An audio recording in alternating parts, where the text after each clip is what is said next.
안스타의 월커 월요일에 커피 라이브. 바리스타의 존재가 도대체 왜 필요하냐. 저는 바리스타가 커피를 추출하는데 필요할까요, 앞으로? 레시피를 개발하는 건 필요할 수 있을 것 같아요. 왜냐면 그 창작의 영역이기 때문에. 반복해서 서비스할 때 바리스타 과연 필요할까요? 저는 그렇지 않을 가능성이 높다고 생각하거든요. 근데 바리스타가 이제 한국에서는 역할이 추출하는 거지만 해외 같은 경우에는 이제 소통 쪽에 비중이 많잖아요. 이런 쪽은 앞으로 더 성장할 수 있다고 생각하고, 오히려 매장에서 자동화된 솔루션을 오퍼레이팅하는, 운영하고 문제가 생겼을 때 문제를 해결하고 이런 쪽의 사람들은 점점 필요해질 거다. 그래서 기술과 그 다음에 커피를 동시에 이해하는 사람들은 훨씬 더 일자리들이 많이 늘어나지 않을까. 왜냐면 매장에서 필요하잖아요. 문제가 생겼을 때 바로 그걸 개선해야 되고, 그랬을 때 커피에 대해서 이해가 있어야 QC도 할 수 있으니까요. 로스팅도 마찬가지. 창작 영역 당연히 너무너무 중요하고, 대신에 이것들을 계속 생산해내는 노동 쪽 영역들은 전 줄어들 거다라고 생각하고, 오너 로스터분들한테는 저는 도전이 되게 적어요. 그런데 매장에서 로스팅을 이제 수행하시는 분들은 저희랑 배치될 수가 있잖아요, 사실. 여기에 대해서 저희도 되게 고민이 많아요. 그랬을 때 저희가 이분들의 프로파일들을 더 많은 매장에서 판매를 하게 하는, 그래서 이 프로파일이 만약에 볶아졌을 때 여기다 수수료를 이분들이 갖고 가게 하는 게 훨씬 더 이분들 입장에서 노동이 적고, 서비스할 수 있는 본인의 실력이 있으면 훨씬 많은 시장에다가 동시에 서비스할 수 있는 이제 상태를 만들 수 있다고 생각하거든요. 이런 쪽으로 전문가의 창의성은 최대한 넓게 시장을 펼쳐주고, 뭐 이런 쪽으로 지금 고민을 많이 하고 있어요. 그러면 지금 바리스타들은 어떤 걸 준비해야 될까요? 제 관점에서 보면 둘 중에 하나예요. 네. 대외 등용문이나 쭉 자기의 네임밸을 올려서 그 기술을 재판매하는, 그러니까 자동화 어떤 솔루션 위에서, 아무리 시장이 자동화돼도 아날로그의 영역은 있을 거거든요, 분명히. 전문적이고 아주 고급의 그런 쪽으로 가는 트랙이 있고, 전 전반적으로는 일자리는, 특히나 저기술 일자리는 줄어든다에 대해서는 공통적 의견인 것 같아요. 그럼 더 부가가치 있는 쪽은 더 늘어날 수 있죠.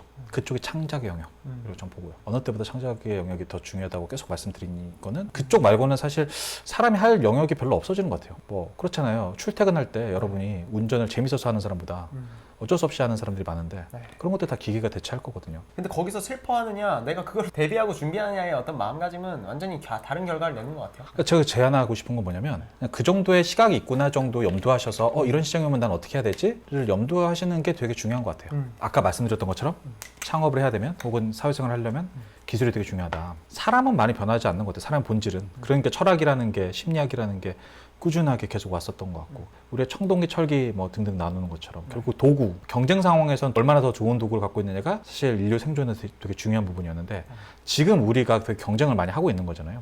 여기서 기술이 어떻게 변화하는지를 생각을 하는 사람과 아닌 사람은 너무너무 차이가 난다. 제 주변에서 매출 계속 뛰는 데들은요, 대부분 배달 그리고 원두 판매, 이 두 가지 키워드를 갖고 있는 데예요. 저는 그렇지 않고 성장하는 데는 못 봤어요. 예를 들면 납품을 많이 하다가 납품이 많이 줄고, 대신에 갑자기 스마트 스토어 통해서 막 성장을 한다든지, 아니 배달 쪽의 실제로 홀에서 나가는 매출보다 더 많던지, 이랬었을 때 매장에서는 어떠한 관점을 보고 어떤 관점을 생각해야 될까, 그리고 어떤 솔루션들을 적용해야 될까, 이런 데에서 고민이 생길 수밖에 없잖아요. 그러면 이제 본질적으로 저는 전체 산업에서 기회가 어디에 있을까 를 보려면 산업의 구조를 좀 이해해야 된다고 생각하는데, 가정도 지금보다는 더 많이 로스팅을 할 거예요. 대만 같은 경우에는 재밌는 게, 전시회 나가면은 우리나라나 다른 나라는 원두를 사는데 사람들이 많이 있잖아요, 일반인들이. 대만은 생두 파는 데 되게 많아요. 홈로스팅 진짜 많이 하거든요, 대만은. 그런 시장으로 점점 갈 수 있는 여지가 우리나라에 있다고 생각하고, 저는 매장들도 정말 훌륭한 로스터리들이 이제 많고 플랜트가 많기 때문에 그런 데서 받아서 쓰시는 것들은 저는 그 시장은 계속 성장한다고 봐요. 전주현 바리스타님이나 아니면 180이나 뭐 유동커피나 뭐 지금 나도 상호씨 이제 센터커피나 얼마나 훌륭해요. 근데 그런 커피들을 소비하고 구매해서 운영하는 데들은 여전히 있을 거고, 흡사 음식점에서 파인다이닝처럼. 근데 많은 업체들은 사실 최적화되지 않은 원두를 아직도 많이 써요. 그 전체 시장에서 한 10% 정도는 저희가 바꿀 수 있지 않을까. 우리나라의 원두 시장이 한 1조 5천 정도 연되고, 전 세계 시장이 한 100조가 넘어요. 우리나라가 1%네요. 네, 우리나라가 보통은 1%에서 2% 정도 되거든요. 커피 시장이 전 세계 대비. 근데 그 시장에서 10% 혁신을 만든다는 것도 저희는 굉장히 크다고 봐요. 이게 결국은 사람의 성장은 저렇고 컴퓨터 퍼포먼스는 저렇게 올라간다는 거고, 우리의 지금 기술적 수준을 봤었을 때는 불과 몇 년 사이에 1년 1년이 과거에 한 10년, 20년보다도 훨씬 더 큰 몇백 년의 어떤 기술적 진보를 그러니까 일으킨다는 건데 이것들의 방향들은 커피 쪽에서도 일어나고 있어요, 분명히. 근데 그것들 산업 볼 때 첫 번째로는 원재료 혁신이 있습니다. 푸드텍은 무조건 원재료라는 부분이 있어요. 두 번째로는 가공이라는 부분이 있어요. 세 번째로는 그걸 서비스하는 거. 결국 가공된 그 결과물을 어떻게 딜리버리 할 거냐 이건데 이쪽 영역이 굉장히 거대하고 커요. 가공 쪽은 이제 스트롱홀드 저희처럼 가공을 이 원재료를 어떻게 가공할 거냐에 대한 기술적 그 접근 방법이 있고요. 인스턴트 팟이 뭐냐면 아마존에서 가장 많이 팔리는 이제 그 전자 제품 중에 하나였는데 재료를 넣고 간단하게 몇 가지 누르면 이게 그 조리가 되는 건데 사용자들이 엄청 레시피들을 많이 흡사 에어프라이어 레시피 공유하면서 막 퍼졌잖아요.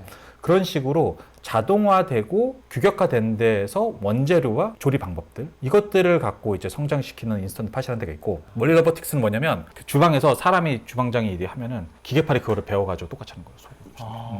이런 쪽 가공 쪽 그다음에 뭐 서비스 쪽 배달의 민족처럼 그걸 딜리버리 이제 배달하냐 블루버틀처럼 다양한 상품을 하냐 그러니까 저는 원재료 가공 서비스 세 가지로 보고 있고 여러분들은 서비스 쪽에 지금 많이 계시다고 봐요. 특히나 가공 쪽에서는 두 가지 인력 절감과 초개인화라는 게 제일 중요한 키워드입니다. 자동화라는 키워드에서 핵심은 저는 인건비 절감보다 초개인화라고 생각해요. 왜냐면 생각해 보시면 모든 산업 특히나 푸드텍 쪽에서는 규격화됐다가 그게 전부 다 다시 쪼개져요. 그러니까 기고식품이라는 거는 한 회사가 독점적으로 시장을 먹는 게 한계가 있어요. 왜냐면은 사람들이 먹고 살만하고 수준이 올라가면 나만의 것을 찾잖아요. 나만의 브랜드를 찾고 그 다음에 또 나만의 조리법까지 찾거든요. 점점 분화될 거예요. 그래서 의류나 혹은 식품 회사들이 최근에는 큰 회사들이 자기네 모 브랜드를 키우는 게 아니라 세컨 브랜드들을 모르게 많이 만들어가지고 어디서 먹든 이 회사 거를 먹게 되는 이런 것들이 되게 많잖아요. 이쪽으로 갈 거예요. 반드시 초개인화 될 수밖에 없습니다.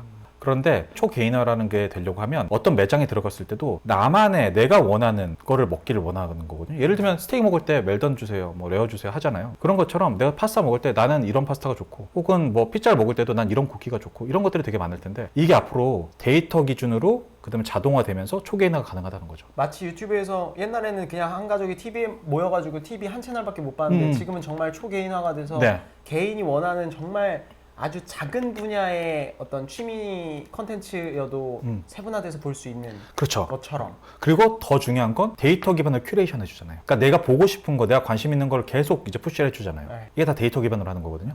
맛도 마찬가지예요. 여러분 잘 모르시겠지만 음식 같은 경우에도 먹고 피드백하는 거 있잖아요. 이런 것들이 이제 기술적으로 이 사람이 어느 매장 가서 이걸 먹었을 때 어떻다라는 것들을 피드백을 주면 그걸 데이터를 모으면은 그 사람의 입맛에 대한 대략적인 카테고라이즈가 되게 가능해요. 그러면 이거를 다음에 이 사람이 다른 매장 갔을 때 이 사람은 어떤 걸 좋아해를 알 수 있잖아요. 그게 되게 가속화되고 있어요. 오바마 선거 전략에서도 예전에 오바마 대통령이 당선됐을 때도 가장 중요했던 키워드는 마이크로 타겟팅이었거든요. 한 사람 한 사람한테 메시지를 따로따로 다 주는 거예요. 그거 다민족이잖아요. 히스패닉도 있고 뭐 여러 어떤 인종이 있을 때 그 사람들한테 전부 다 타겟 광고를 해요.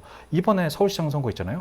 예전에는 똑같은 포맷으로 해서 쫙 깔았다면 지역별로 다 메시지 다르게 하잖아요. 광고도 저는 그렇게 가고 있는데 이제 그게 소비까지 연결되는 거죠. 자, 그래서 이 딸기를 갖고 요리를 만들 때 셰프 같은 경우에 공급자 중심적으로 할 수밖에 없어요. 왜냐면 본인 레시피를 사람마다 어떻게 이것들을 수백 가지 수천 가지 종류로 가공하겠어요. 근데 그 자동화되면 가능하죠. 데이터 기반으로. 그 모든 요리사의 레시피를 잘 학습해가지고 네네. 그 사람의 취향에 맞게끔 그 레시피를 시스템적으로 갖고만 오면은 하드웨어적으로 구현을 할 수가 있으니까. 그럼요. 그게 지금은 수준이 완성 단계가 아니기 때문에 실험 단계죠. 그게 얼마나 뭐 됐어요. 사실 몇 년 안 됐잖아요. 점점 올라갈 거고 완벽해질 거예요. 거의. 다만 사람의 영역은 뭐냐면 기호식품이라는 게 되게 재밌는 게 정답이란 게 없어요. 그래서 사람은 창작의 영역에 있어야 되는 거예요. 예를 들면 그림을 그릴 때 화가가 자기가 그리는 거를 기계가 요즘에 뭐 데이터 기반으로 소설도 쓰고 또 그림도 그리지만 그 창작의 영역의 호불호 그는 가치는 얼마나 완성도가 높으냐도 중요하지만 그 기타 다른 요인들이 되게 많거든요. 그 사람의 영역은 창작자의 영역은 있을 거예요. 그래서 크리에이터가 돼야 되는 시대인 거고 요즘은.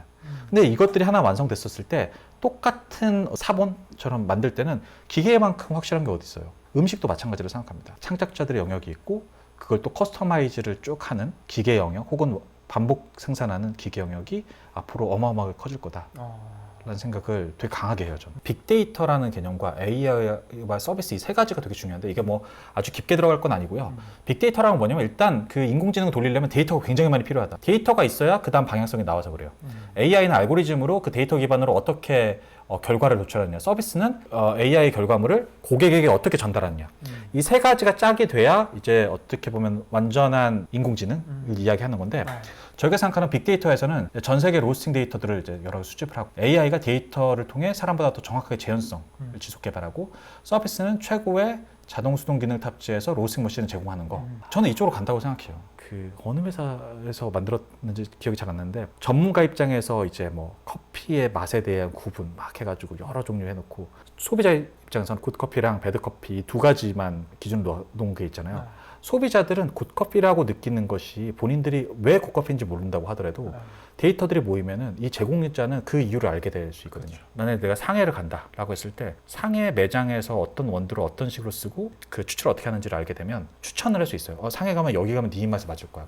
그런 시대는 반드시 올 거라 좀 봐요. 저도 커피를 내릴 때 하도 많이 내리다 보니까 이제 제가 처음 본 손님을 내려드릴 때 이분 정도의 어떤 커피에 대한 지식 수준과 이분의 연령대와 성별과 어떤 제가 그냥 짧은 순간이지만 이분이 가질 수 있는 커피에 대한 경험을 제가 예측하고 커피를 선택하고 추출해서 내려드리면 그게 맛있다라고 느낄 수 있는 확률이 되게 높더라고요. 네, 그게 네. 그냥 저는 이제 경험에서 경험적으로. 나오는 무의식이죠. 그게. 네네. 근데 이게 이제 어떤 데이터화되고 네. AI화 되면은 네네. 누구나 다 자동화가 돼서 네. 그렇게 큐레이션을 할 수 있다. 네네네.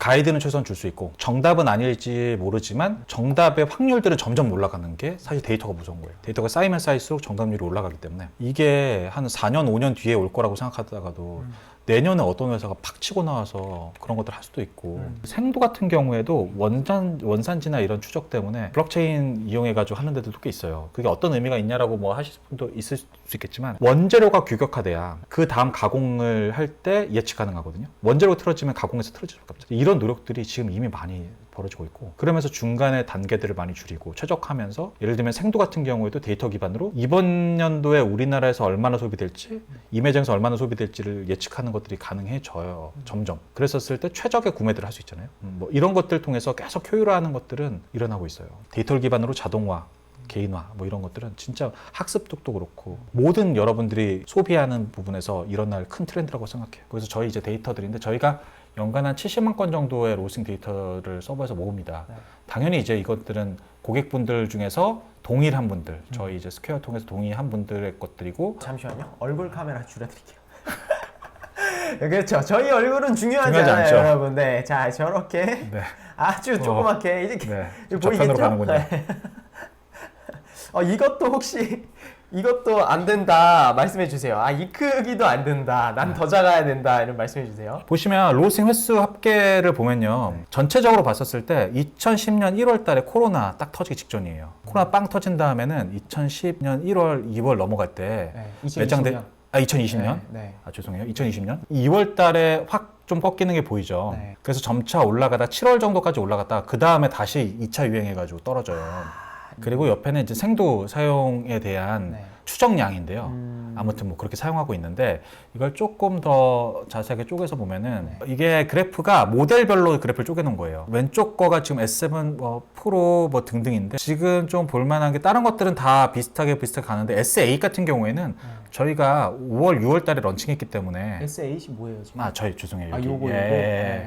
주황색 그거는 저희가 런칭을 해가지고 판매하니까 당연히 횟수가 딱 쭉 올라갈 수밖에 없는 거고 나머지는 점점 줄죠. 11월, 9월 기점으로 점점 내려가네요. 네네네. 대부분 비슷해요. 근데 하나가 오르는 모델이 있어요. S7X가. 왼쪽 세 개는 같은 크기의 모델들이에요. 그리고 몇 킬로짜리죠? 이게 지금 한 850g짜리? 850g짜리? 네. 이 세 개가? 네네네. 근데 S7 프로랑 지금 이제 프로 위에가 이제 18년형, 19년형이고 아래 게 X인데 아래 거 X인 거는 판매량이 저희가 막 늘면서 이게 같이 올라간 게 아니고요. 저희 데이터 분석했을 때는 기본적으로 X를 쓰는 매장들이 타격을 좀 덜 받았어요. 단골이 많고 원두 판매가 많아요. 그런 매장들이. 기본적으로 이 머신을 쓰는 데가. 왜냐면 프로 X가 저희 이제 하이엔드 머신인데 좀 더 전문가들이 많이 사용하세요. 보면은 납품 시장은 저 오른쪽인데 S8 빼는 오른쪽 위에는 뭐 좀 꺾임이 있는데 아래 두 가지는 굉장히 이제 좀 타격을 받잖아요. 낮아지네요. 네, 전반적으로 납품 시장은 많이 줄었습니다. B2B 세일즈는 좀 줄고 그 다음에 이제 소분을 조금 그러니까 싱글 오리진이나 고급 커피들은 좀 늘었다라는 건데 제가 이 데이터를 본 다음에 좀 개별 매장들과 좀 대조를 해보면 아까 말씀드린 인사이트가 맞구나라는 생각을 해요. 그래서 결과적으로 이제 고급화. 왜냐면은 요즘에는 카페에서 네. 커피를 마시는 것보다 어떻게 보면 홈카페가 너무 성장하면서 네. 하나의 허브처럼 된 것 같아요. 공급 허브. 그래서 원두도 많이 예전보다 거기 훨씬 많이 사고, 그리고 거기에서 홈카페 용품들을 사고. 그러니까 어느 지역 어떤 농장의 생두는 어떻게 가공 생산했으며 그것을 어떻게 로스팅하면 최적의 원두를 로스팅할 수 있는지 데이터화 되어 있는 게 있나요? 아니요, 없어요. 최적이란 건 없습니다, 기본적으로. 근데 앞으로 할 수 있는 건 뭐냐면 어떤 지역에 어떤 생두들의 종류가 있으면 거기에 붙는 프로파일들은 연결할 수 있어요. 예를 들면 이 생두는 누가 어느 나라에 누가 이런 식으로 로스팅했다더라가 있고, 이게 만약에 품질이 괜찮다라고 하면 이것들을 유통할 수 있는 시장들. 그리고 재밌는 게 뭐냐면 농산물은 매년 달라지잖아요. 네. 매년 새로운 프로파일이 필요한 거예요.